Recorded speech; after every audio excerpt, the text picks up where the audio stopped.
അയ്യപ്പ ദർശനം co-sponsored by Woodland pure vegetarian hotel Thodupuzha.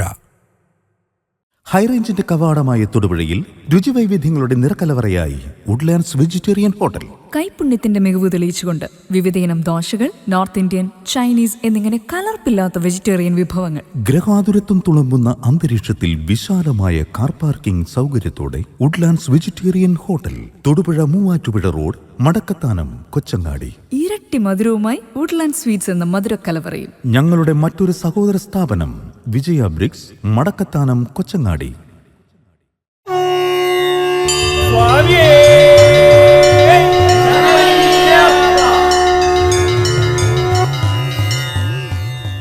സ്വാമിയേ ശരണമയ്യപ്പ, സ്വാമിയേ ശരണമയ്യപ്പ, ഹരിഹരസുതനാനന്ദചിത്തനയ്യനയ്യപ്പ, സ്വാമിയേ ശരണമയ്യപ്പ, ശരണമയ്യപ്പ, ശരണമയ്യപ്പ. ശബരിമല സന്നിധാനം ഭക്തലക്ഷങ്ങളെ കൊണ്ട് നിറഞ്ഞു കവിഞ്ഞിരിക്കുകയാണ്. ഓരോ ദിവസവും 80,000, 70,000 തുടങ്ങി ഭക്തർ എത്തുന്നു. ശബരിമല എന്ന് പറയുന്ന ആ ആധ്യാത്മിക കേന്ദ്രത്തിൽ ഒരു പ്രാവശ്യം വന്നവർ എന്തെല്ലാം കഷ്ടപ്പാടുകൾ അനുഭവിക്കേണ്ടി വന്നാലും വീണ്ടും വീണ്ടും വീണ്ടും അങ്ങോട്ടേക്ക് വരാനായിട്ട് ഔത്സുക്യം കാണിക്കുന്നു എന്നത് തന്നെ അവിടുത്തെ ഓരോ തരി മണ്ണും അത്രയ്ക്ക് പവിത്രമായി മാറിയിരിക്കുന്നു എന്നുള്ളത് കൊണ്ട് തന്നെ. കലിയുഗവരദനും അഭീഷ്ടദായകനും ആയിട്ടുള്ള സാക്ഷാൽ അയ്യപ്പസ്വാമി ലോകത്തിൻ്റെ നാനാഭാഗങ്ങളിലും തൻ്റെ ഭക്തരെ അനുഗ്രഹിച്ച് ആശീർവദിച്ച് ആ കൊടുങ്കാട്ടിനുള്ളിൽ അങ്ങനെ ഇരിക്കുകയാണ്.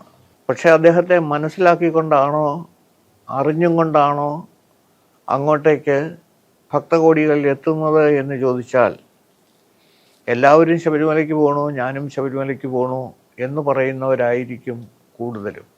പ്രത്യേകിച്ച് കേരളത്തിൽ നിന്നുള്ളവർക്ക് ഭക്തിയുടെ കാര്യത്തിൽ അത്ര വലിയ നിർബന്ധ ബുദ്ധിയൊന്നുമുള്ളവരല്ല. എങ്കിലും ഓർക്കുക, കലിയുഗവരദനായ സാക്ഷാൽ അയ്യപ്പസ്വാമി കേരളത്തിൻ്റെ പരദേവതയാണ്. ആ കാര്യമാണ് നമ്മൾ ഓർമ്മിക്കേണ്ടതുണ്ട്. അവിടുന്ന് ഈ കൊടുങ്കാട്ടിൽ ഇരുന്ന് അവിടെ വരുന്ന ഭക്തകോടികൾ ഉണ്ണിയപ്പം വാങ്ങുന്നതിലൂടെ, അരവണ വാങ്ങുന്നതിലൂടെ, കാണിക്ക സമർപ്പിക്കുന്നതിലൂടെ ഭഗവാന്റെ തിരുമുമ്പിൽ സമർപ്പിക്കപ്പെടുന്ന കോടാനുകോടി കേരളത്തിലെ 1500-ലേറെ ക്ഷേത്രങ്ങളിൽ അന്തിത്തിരി കത്തിക്കാനും ഒരു നേരമെങ്കിലും നേദ്യം നൽകാനും ഉപകാരപ്പെടുന്നുണ്ട് എന്ന വസ്തുത നമ്മൾ ഓർമ്മയിൽ അക്കാലത്തും സൂക്ഷിക്കേണ്ടതാണ്. അവിടെ ചെല്ലുന്ന ഓരോ ഭക്തജനങ്ങളും ജീവാത്മാക്കളാണ്. ആ ജീവാത്മാക്കൾ അന്വേഷിച്ച് നടക്കുന്നത് പരമാത്മാവിനെയാണ്. ആ പരമാത്മ ചൈതന്യമാണ് അവിടെ വിരാജിക്കുന്നത്. ആ പരമാത്മ ചൈതന്യം സന്നിധാനത്ത് ഇരിക്കുന്നതിൻ്റെ സമീപത്തേക്കാണ് ജീവാത്മാക്കളായ ഓരോ സ്വാമിമാരും എത്തിച്ചേരുന്നത്. ഇവിടെ ആ പരമാത്മ ചൈതന്യത്തെ മനസ്സിലാക്കാൻ തയ്യാറാവാതെ 5 അന്ധന്മാർ, കണ്ണൊട്ടും കാണാത്ത 5 പേരും വളരെ അടുത്ത സുഹൃത്തുക്കളാണ്. അവരൊരുമിച്ച് കൂടി നമ്മൾ കണ്ടിട്ടില്ലാത്ത ഒരു സാധനമല്ലേ ആന, നമുക്കൊന്ന് കാണാൻ പോകാം എന്ന് പറഞ്ഞതുപോലെ വന്നുകൂടുന്ന ഭക്തകോടികളിൽ 98% വേണ്ട 99% പരമാത്മ ചൈതന്യം എന്തെന്നറിഞ്ഞോ ആ ചൈതന്യവത്തായ വിശേഷത്തെ സ്വാംശീകരിക്കാൻ തയ്യാറായോ അല്ല ശബരിമലയിൽ എത്തുന്നത് എന്ന് പറയുന്നതിൽ ഖേദമുണ്ട്. അതുകൊണ്ട് തന്നെ അന്ധന്മാർ ആനയെ കണ്ടതുപോലെ എന്ന് പറയുന്ന ആ പഴമൊഴി നമ്മളൊന്ന് മനസ്സിലാക്കിയിട്ട് ആലോചിക്കുക, അതാണോ താൻ ചെയ്തത് എന്ന്. ഞാൻ സൂചിപ്പിച്ച 5 അന്ധന്മാരും കൂടെ കൂടിയിട്ട് നിരുപദ്രവിയായിട്ടുള്ള ഒരാനയുടെ സമീപത്തേക്കാണ് കാണാനായി ചെല്ലുന്നത്. ഓരോരുത്തരും ആനയുടെ രൂപത്തെക്കുറിച്ച് നമുക്ക് തപ്പി നോക്കി പിടിച്ചെടുക്കാം എന്നുള്ള ഒരു ധൈര്യത്തിലാണ് പോകുന്നത്. നമുക്ക് ഓരോരുത്തർക്കും ആനയുടെ ഏതേത് ഭാഗങ്ങൾ കയ്യിൽ കിട്ടി എന്ന് നമുക്കൊന്ന് നോക്കാം. ഭാഗ്യത്തിന് ഒന്നാമൻ ചെന്നെത്തിയത് ആനയുടെ മുൻപിലാണ്. ആനയുടെ തുമ്പിക്കൈയിലാണ് അയാൾ പിടുത്തമിട്ടത്. ആ തുമ്പിക്കൈയിൻ്റെ അകം പൊള്ളയാണ് എന്ന് മനസ്സിലായപ്പോൾ അത് ട്യൂബ് പോലെയാണ് എന്നയാളുടെ മനസ്സിൽ അയാൾ എടുത്തു കെട്ടി. അകം പൊള്ളയാണ്. രണ്ടാമൻ പിടുത്തമിട്ടത് ചെവിയിലാണ്. ചെവി മൊത്തം തപ്പി നോക്കിയപ്പോൾ അയാളുടെ ഉള്ളിൽ ആനയുടെ രൂപമായി കടന്നു വന്നത് വലിയ ഒരു മുറത്തിൻ്റെ, അതായത് നമ്മൾ അരി ഗോതമ്പൊക്കെ വീശാൻ ഉപയോഗിക്കുന്ന ഒരു മുറത്തിൻ്റെ രൂപമാണ് അയാളുടെ ഉള്ളിൽ വന്നത്. മൂന്നാമനാവട്ടെ ആനയുടെ കാലിൽ പിടുത്തമിട്ടു. അയാൾ തപ്പി നോക്കിയപ്പോൾ അതൊരു വലിയ തൂണാണ് എന്നയാൾക്ക് മനസ്സിലായി. നാലാമൻ ആനയുടെ പള്ളവശത്താണ് ഇട്ടത്. അങ്ങനെ നാലാമൻ മൊത്തം ഒന്ന് തൂത്തു നോക്കിയപ്പോൾ വലിയ ഒരു കരിമ്പാറയാണ് ആന എന്ന് അയാൾക്ക് മനസ്സിലായി. അഞ്ചാമന് കിട്ടിയത് ഏതാണ്? വാലാണ് കിട്ടിയത്. വാല് മൊത്തം നോക്കിക്കഴിഞ്ഞപ്പോൾ ഏറ്റവും അവസാനത്ത് വാലിൽ വളരെ ബലമായിട്ടുള്ള രോമങ്ങളൊക്കെ നിൽക്കുന്നപ്പോൾ അയാളുടെ മനസ്സിൽ മുറ്റമടിക്കാൻ ഉപയോഗിക്കുന്ന ചൂലിൻ്റെ ഒരു രൂപമാണ് അയാൾക്ക് ബോധ്യപ്പെട്ടത്. വാലിൽ പിടിച്ചവൻ ധൈര്യമായിട്ട് പ്രഖ്യാപിച്ചു, ആന ചൂല് പോലെയാണ്. എല്ലാവരും ഇവരഞ്ചു പേരും ആനയെ ബോധ്യപ്പെട്ടു.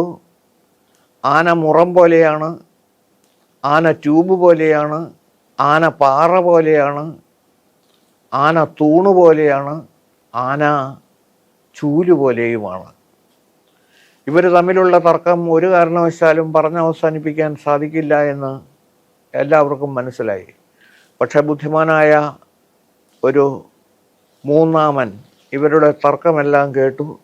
നിങ്ങൾക്ക് എന്നെ വിശ്വാസമാണെങ്കിൽ ഞാൻ ആനയെ നിങ്ങൾക്ക് ബോധ്യപ്പെടുത്തി തരാം എന്ന് അദ്ദേഹം പറഞ്ഞു. അവരിത് സമ്മതിച്ചു. അങ്ങനെ അദ്ദേഹം ഇവരുടെ വാദഗതികൾ പൂർണ്ണമായും ഉൾക്കൊണ്ടുകൊണ്ട് ഒരാനയുടെ മൊത്തം ഭാഗങ്ങളെല്ലാം വിവരിച്ച് പറഞ്ഞു കേട്ടപ്പോൾ ഇവർക്ക് മനസ്സിലായി, നമ്മൾ തന്നെ പോയതാണ് പ്രശ്നമായത്. നമുക്ക് ആരുടെയെങ്കിലും കണ്ണ് കാണാവുന്ന ബോധമുള്ള ഒരാളുടെ സഹായമുണ്ടായിരുന്നെങ്കിൽ ആന ചൂലാണെന്നോ ആന പുറമാണെന്നോ ആന പാറയാണെന്നോ ഒന്നും നമ്മൾ പറയില്ലായിരുന്നു. എന്തായാലും അവരുടെ ആ തർക്കം പരിഹരിക്കാനായിട്ട് കഴിഞ്ഞു. തർക്കം പരിഹരിക്കാൻ കഴിഞ്ഞത് എങ്ങനെയെന്ന് ചോദിച്ചു കഴിഞ്ഞാൽ യാതൊരു സംശയവുമില്ലാതെ പറയാം, അതിനെക്കുറിച്ച് നല്ല ബോധ്യമുണ്ടായിരുന്ന ഒരാൾ വിചാരിച്ചപ്പോഴാണ് ഇത് തീർന്നത്.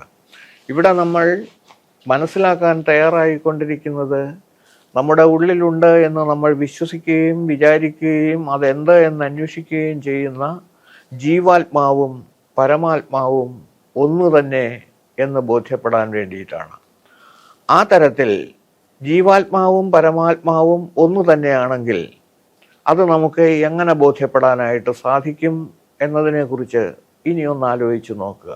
ഒരിക്കൽ സൂചിപ്പിച്ചതായതുകൊണ്ട് ഞാൻ അതിൻ്റെ വിശദീകരണത്തിലേക്ക് കടക്കുന്നില്ല. ശബരിമല എത്തിയ നമ്മുടെ ശിരസിലിരിക്കുന്നത് ഇരുമുടിയാണ്. ആ ഇരുമുടിയെ സംബന്ധിച്ചിടത്തോളം ഇരുമുടിയിൽ നമ്മൾ സൂക്ഷിച്ചിരിക്കുന്നത് ഒരു നാളികേരം നിറച്ച് നെയ്യാണ്. ആ നെയ്യ് നമ്മുടെ ജീവാത്മാവാണ്. ആ ജീവാത്മാവായിട്ടുള്ള നെയ്യ് ഭഗവാന്റെ ശരീരത്തിൽ അഭിഷേകം ചെയ്യപ്പെടുന്ന അവസരത്തിൽ ആ അഭിഷേകം എന്നുദ്ദേശിക്കുന്നത് ജീവാത്മാവും പരമാത്മാവും തമ്മിലുള്ള അദമ്യമായിട്ടുള്ള അല്ലെങ്കിൽ ഒരുമിച്ചുള്ള ഒരു ലയനമാണ് നമുക്കവിടെ കാണാൻ സാധിക്കുന്നത്. അതായത് പരമാത്മ ചൈതന്യത്തിൽ ജീവാത്മാവ് പൂർണ്ണമായിട്ടും അലിഞ്ഞു ചേർന്നതായിട്ട് നമുക്ക് മനസ്സിലാക്കണം. അപ്പോൾ ജീവൻ എന്ന് നമ്മൾ ഉദ്ദേശിക്കുന്ന ജീവാത്മാവ് പരമാത്മ ചൈതന്യം തന്നെയാണ്. ഇത് ബോധ്യപ്പെടണമെങ്കിൽ ഒരു ഗുരുവിൻ്റെ ആവശ്യമുണ്ട്. ആ ഗുരുവിൻ്റെ ബോധ്യമില്ലാതെ ഗുരു പറഞ്ഞു തരുന്നത് മനസ്സിലാക്കി അതനുസരിച്ചിട്ടല്ലെങ്കിൽ ഈ ആനയെ കണ്ടതുപോലെ ആ കുരുടന്മാരായ 5 പേർക്കുണ്ടായ അതേ അനുഭവം തന്നെയായിരിക്കും നിർഭാഗ്യവശാൽ ഇതിന് നമ്മൾ തയ്യാറെടുത്താൽ ഉണ്ടാവുന്നത്. അപ്പോൾ എന്താ ചെയ്യേണ്ടത്?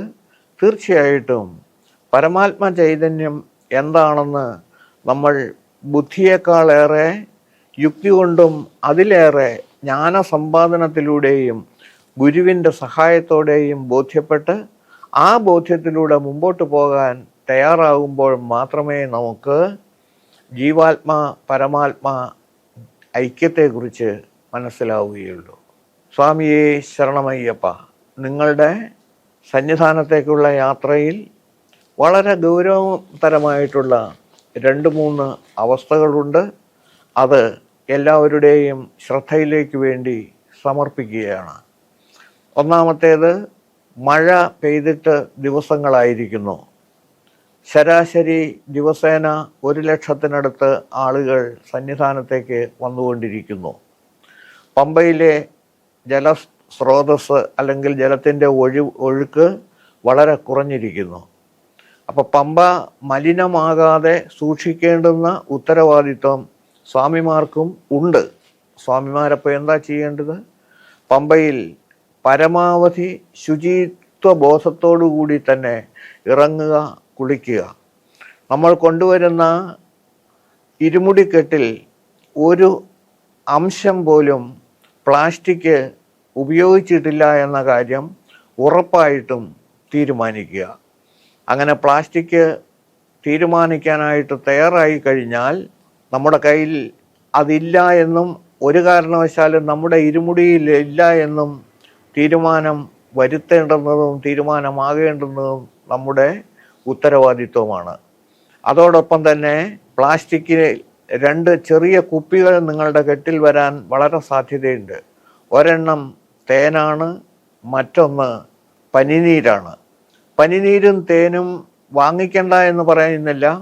ഇത് രണ്ടും നിങ്ങൾ തീർച്ചയായിട്ടും നിങ്ങളുടെ കയ്യിൽ കിട്ടിക്കഴിഞ്ഞാൽ ആ പനിനീരും തേനും, പനിനീര് കളഭം കലക്കാനായിട്ട് ഉപയോഗിക്കുകയും തേന് ത്രിമധുരം ഉണ്ടാക്കുമ്പോൾ ആ കൂട്ടത്തിൽ ഉപയോഗിക്കുകയും ചെയ്തു കഴിഞ്ഞാൽ അത് നമ്മുടെ യാത്രയുടെ തുടക്കത്തിൽ തന്നെ അത് രണ്ടും ഇല്ലായ്മ ചെയ്യാനായിട്ട് നമുക്ക് സാധിക്കും.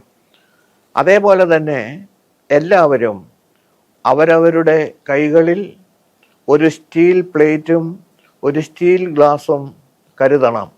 എന്തിനു വേണ്ടി എന്ന് ചോദിച്ചാൽ, വെള്ളം കുടിക്കാനായിട്ടും മറ്റുള്ളവരുടെ കയ്യിൽ നിന്ന് പ്ലാസ്റ്റിക് കോട്ടഡ് പേപ്പർ ഗ്ലാസോ പ്ലാസ്റ്റിക് കോട്ടഡ് പേപ്പർ പ്ലേറ്റോ തീർച്ചയായിട്ടും വാങ്ങിക്കില്ല എന്ന്, അത് ഉപയോഗിക്കില്ല എന്നും ഓരോ സ്വാമിമാരും തീരുമാനിച്ചു കഴിഞ്ഞാൽ ശബരിമലയിലെ ശുചിത്വം നമുക്ക് തീർച്ചയായിട്ടും പാലിക്കാനായിട്ട് സാധിക്കും.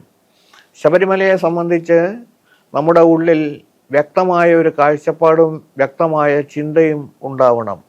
ഒന്നാമത്തേത്, ശബരിമല മലയ്ക്ക് മുകളിലാണ് ഇരിക്കുന്നത്. ശബരിമല അയ്യപ്പസ്വാമി ഇരിക്കുന്നത് ഘോര കാന്താരത്തിനുള്ളിലാണ്. അപ്പോൾ നമുക്ക് ചുറ്റുമുള്ളത് നല്ല പച്ചപ്പാണ്. ഒരു കാരണവശാലും ഇവിടുത്തെ പച്ച നിറത്തിന് ഒരു കോട്ടവും വരുത്തില്ല എന്ന് തീരുമാനിച്ചുകൊണ്ട് വനനശീകരണത്തിനുള്ള യാതൊരു വിധത്തിലുള്ള പെരുമാറ്റ ഭാഗവും നമ്മുടെ ഭാഗത്തു നിന്നും ഉണ്ടാകാതിരിക്കണം. അപ്പോൾ ഗ്രീൻ ശബരിമല എന്ന ഒരു ഓർമ്മ നമുക്ക് എപ്പോഴും മനസ്സിലുണ്ടാവണം എന്നർത്ഥം. അതുപോലെ തന്നെ സന്നിധാനവും പരിസര പ്രദേശങ്ങളും പമ്പയും പരിസര പ്രദേശങ്ങളും ഏറ്റവും വൃത്തിയായിട്ട് സൂക്ഷിക്കണം.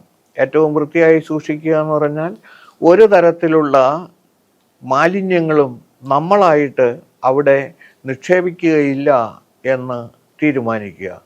അങ്ങനെ തീരുമാനിക്കുമ്പോൾ ഏറ്റവും ക്ലീൻ ശബരിമലയാക്കി നമുക്ക് അത് മുന്നോട്ടേക്ക് കൊണ്ടുപോകാനായിട്ട് സാധിക്കും. ഇത് രണ്ടും മാത്രം മതിയോ? ഗ്രീൻ ആൻഡ് ക്ലീൻ ശബരിമലയല്ല പ്രധാനം. അതിനേക്കാൾ പ്രധാനമായിട്ടുള്ളത് ഡിവൈൻ ശബരിമല. ഡിവൈൻ ശബരിമല എന്ന് പറയുന്നത് സ്വർഗീയമായിട്ടുള്ള പരിശുദ്ധമായിട്ടുള്ള ശബരിമല എന്നതിനെക്കുറിച്ചുള്ള ഒരു ഓർമ്മയും ആ ചിന്തയുമാണ് നമ്മുടെ മനസ്സിലുണ്ടാവേണ്ടുന്നത്. ആ തരത്തിലുള്ള ഒരു യാത്രയിൽ ഒരു സംശയവും വേണ്ട, ശബരിമല തീർത്ഥാടനം ഏറ്റവും ഭംഗിയായി ഏറ്റവും മനോഹരമായി നമുക്ക് പൂർത്തിയാക്കാനായിട്ട് ഈ വർഷം സാധിക്കണം. അതുകൊണ്ട് തന്നെ ഈ പറഞ്ഞ കാര്യങ്ങൾ പൂർണ്ണമായിട്ടും അനുസരിക്കുക എന്ന് പറയുന്നത് ഭഗവാൻ അയ്യപ്പസ്വാമിയുടെ ആ മണ്ണ് അല്പം പോലും മലീമസമാകാതിരിക്കാൻ വേണ്ടി നമുക്കിത് ചെയ്തേ പറ്റൂ. അതേപോലെ തന്നെ പമ്പയിലെ ജലം അവിടെ അനാചാരമായിട്ടുള്ള ഒരു കാര്യം നടക്കുന്നുണ്ട്. അതുകൊണ്ടാണ് പമ്പയിലെ ജലത്തിൻ്റെ ഒഴുക്ക് നിന്നു പോകുന്നത്. നേരത്തെ നമ്മൾ സൂചിപ്പിച്ച ഏതാണ്ടോ 1,00,000 ആളുകൾ ദിവസേന സ്നാനം ചെയ്യുന്നെങ്കിൽ 50,000 മുകളിൽ ആളുകൾ അവിടെ സ്നാനം ചെയ്തിട്ടാണ് കയറിപ്പോകുന്നതെങ്കിൽ തിരിച്ചു വരുന്ന വഴിക്ക് പമ്പയിലിറങ്ങി ശബരിമലയിൽ കൊണ്ടുവന്ന വസ്ത്രം പമ്പയിൽ ഉപേക്ഷിക്കുക എന്ന് പറഞ്ഞാൽ ശരാശരി ദിവസേന 10,000 തുണി പമ്പയിൽ വീഴുന്നുണ്ടെങ്കിൽ പമ്പാ നദിയുടെ ഒഴുക്ക് തടസ്സപ്പെടും എന്ന കാര്യത്തിൽ സംശയമില്ല. ഒരു കാരണവശാലും പമ്പയുടെ ഒഴുക്ക് തടസ്സപ്പെടുത്തത്തക്ക നിലയിൽ നമ്മുടെ ഭാഗത്തു നിന്നും ഒരു പെരുമാറ്റവും ഉണ്ടാവരുത് എന്ന് വിനയപൂർവ്വം ഓർമ്മിപ്പിക്കുകയാണ്. തീർച്ചയായിട്ടും ഇതിനൊരു മാറ്റം ഉണ്ടായേ പറ്റൂ. ആ ചെയ്യാൻ തയ്യാറായിരിക്കുന്ന ജലത്തിൻ്റെ പരിശുദ്ധി അത് നിലനിർത്താൻ തയ്യാറായിക്കൊണ്ട് ഓരോരുത്തരും തീരുമാനിക്കണം. ഇനി അങ്ങനെ മുണ്ടുപേക്ഷിച്ചേ പറ്റൂ എങ്കിൽ കരയിൽ ഏതെങ്കിലും ഒരു സ്ഥലത്ത് നിങ്ങൾ അത് ഉപേക്ഷിച്ചാലും തിരക്കേട് പറയുന്നില്ല. പക്ഷെ അങ്ങനെ ഒരു ആചാരം നമുക്ക് ശബരിമല തീർത്ഥാടനവുമായി ബന്ധപ്പെട്ടില്ല എന്ന കാര്യം ഓർമ്മിക്കുക. അതേപോലെ തന്നെ ഇവിടെ നിന്നും സന്നിധാനത്ത് നിന്നും ദർശനശേഷം മടങ്ങുന്ന സ്വാമിമാര് പമ്പ ഗണപതി ക്ഷേത്രത്തിൻ്റെ തൊട്ട് താഴെ വന്നിട്ട് അവിടെ അരുമയായിട്ടുള്ള മണികണ്ഠകുമാരൻ്റെ സമീപത്ത് നിൽക്കുന്ന പന്തളം രാജാവിൻ്റെ പ്രതിമയ്ക്ക് മുകളിൽ തങ്ങളുടെ കഴുത്തിൽ കിടക്കുന്ന മാല ഊരി അവിടെ വച്ച് വ്രതഭംഗം വരുത്തുന്നത് കാണുന്നുണ്ട്. മഹാപാപമാണ് ആ ചെയ്യുന്നത്. നിങ്ങൾ എവിടെ നിന്നാണോ കെട്ടുനിറച്ചത് ആ കെട്ടുനിറച്ച് വന്ന് ശരണം വിളിച്ച് കർപ്പൂരം കത്തിച്ച് ഒരു തിരി കത്തിച്ചു വെച്ച് അവിടെ ഒരു ദക്ഷിണയും വെച്ച് അതിന് പ്രദക്ഷിണം ചെയ്തിട്ട് വേണം ഈ കഴുത്തിൽ നിന്ന് മുദ്ര ഊരിമാറ്റാൻ. അതായത് വ്രതഭംഗം എന്ന് പറയുന്നത് വരുത്തണമെങ്കിൽ ശബരിമലയിൽ വരുന്ന വഴിക്ക് ഒരിടത്തുമല്ല ചെയ്യേണ്ടുന്നത്. അവരവർ കെട്ടുനിറച്ചത് വീട്ടിലാണെങ്കിൽ അവിടെ, കെട്ടുനിറച്ചത് ക്ഷേത്രത്തിലാണെങ്കിൽ അവിടെ വന്നതിന് ശേഷമേ ഇത് ചെയ്യാവൂ എന്ന കാര്യം ഒന്നുകൂടി ഓർമ്മിപ്പിക്കുന്നു. ഇനി നമുക്ക് 56ാമത് എപ്പിസോഡിലേക്ക് അടുത്ത ദിവസം കാണാം. എന്നെ ശ്രവിച്ച ഓരോരുത്തർക്കും കൃതജ്ഞതയുടെ പൂച്ചെണ്ടുകൾ. സ്വാമിയേ ശരണമയ്യപ്പ, സ്വാമിയേ ശരണമയ്യപ്പ. ഹരിഹരസുതനാനന്ദചിത്തനയ്യനയ്യപ്പ സ്വാമിയേ ശരണമയ്യപ്പ.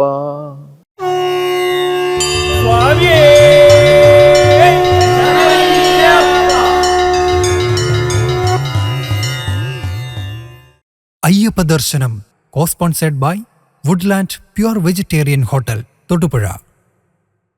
ഹൈറേഞ്ചിന്റെ കവാടമായ തൊടുപുഴയിൽ രുചിവൈവിധ്യങ്ങളുടെ നിറക്കലവറയായി വുഡ്ലാൻഡ്സ് വെജിറ്റേറിയൻ ഹോട്ടൽ.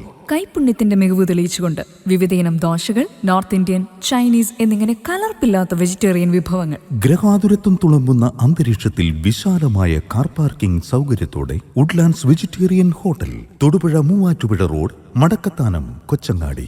ഇരട്ടി മധുരവുമായി വുഡ്ലാൻഡ് സ്വീറ്റ്സ് എന്ന മധുരക്കലവറയും. ഞങ്ങളുടെ മറ്റൊരു സഹോദര സ്ഥാപനം വിജയ ബ്രിക്സ്, മടക്കത്താനം, കൊച്ചങ്ങാടി.